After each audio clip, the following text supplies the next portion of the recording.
Everyone has an opinion about age gap relationships. Too controlling, daddy issues, midlife crisis, power imbalance. But here's what the research actually shows. The psychology behind why older men date younger women isn't what you think, and the assumptions you're making, they're probably wrong. Today, we're looking at the science, not the stereotypes, not the judgment. The actual psychological research on what makes these relationships work, what makes them fail, and what no one wants to admit. Welcome to Coupled Psychology, where we break down the science of love and relationships. Let's start with what we're not doing today. We're not justifying predatory behavior. We're not defending relationships with massive power imbalances or where one person is too young to consent. That's not psychology. That's harm. What we are looking at is consensual adult relationships where there's an age difference, usually defined as 10 years or more.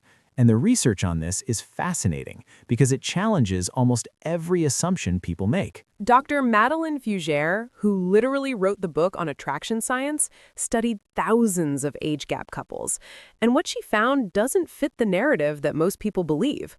The truth is more complex, more human, and way more interesting than the stereotypes suggest. Let's start with the controversial part, evolutionary psychology. There's a reason this pattern exists across almost every culture and time period. And evolution explains part of it, not all of it, but part of it. From an evolutionary perspective, men are wired to seek fertility signals, youth, health, vitality.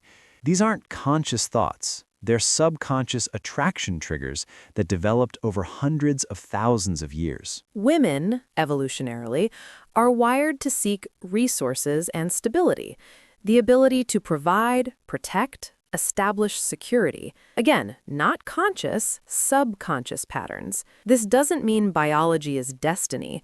Culture matters. Individual choice matters.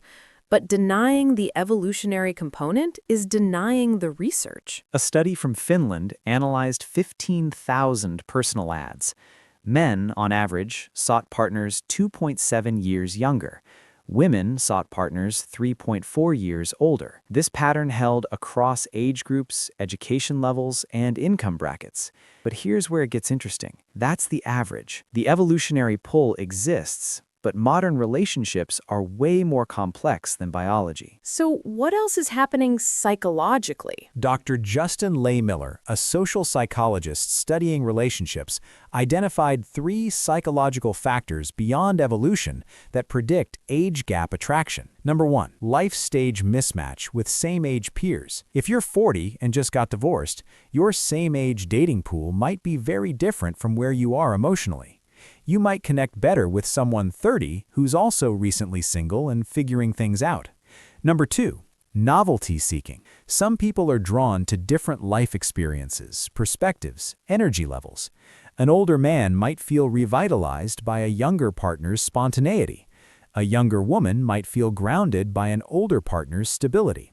Number 3, avoidance of same-age relationship patterns. If every relationship with someone your own age has followed the same script and ended the same way, your brain starts seeking different patterns. Notice, none of these are about control or daddy issues.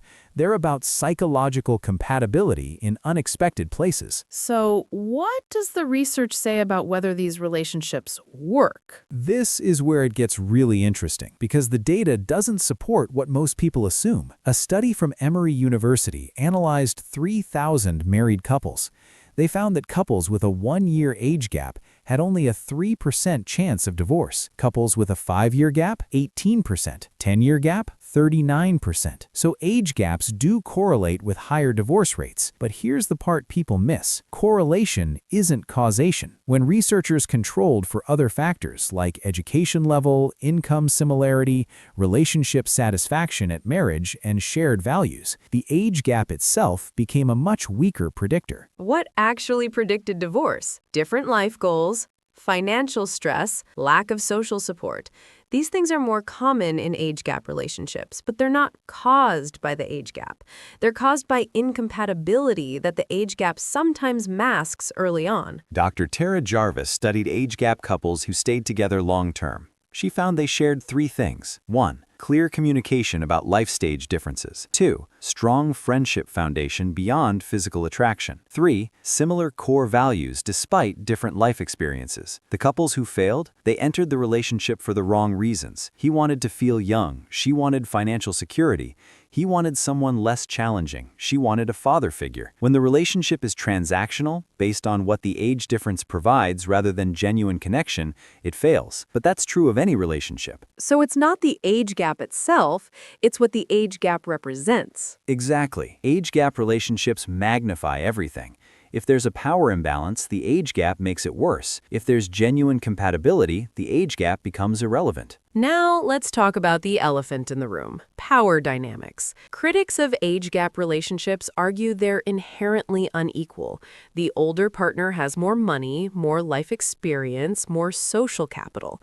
The younger partner is vulnerable to manipulation, and sometimes that's absolutely true. Predatory relationships exist, controlling older men, targeting young women specifically because they're easier to control. That's real. And that's harmful. But research from the Journal of Marriage and Family found something surprising. When they measured actual power dynamics in relationships, defined as who makes major decisions, financial control, and relationship autonomy, age gap relationships weren't significantly more unequal than same-age relationships. The predictor of power imbalance wasn't age, it was income disparity, education level difference, and individual personality traits like narcissism or codependency. You can have a 30-year-old man control a 30-year-old woman. You can have a 50-year-old woman and a 35-year-old man in a completely equal partnership. Dr. Stephanie Kuntz, who studies relationship history, points out that 50 years ago, almost all marriages had power imbalances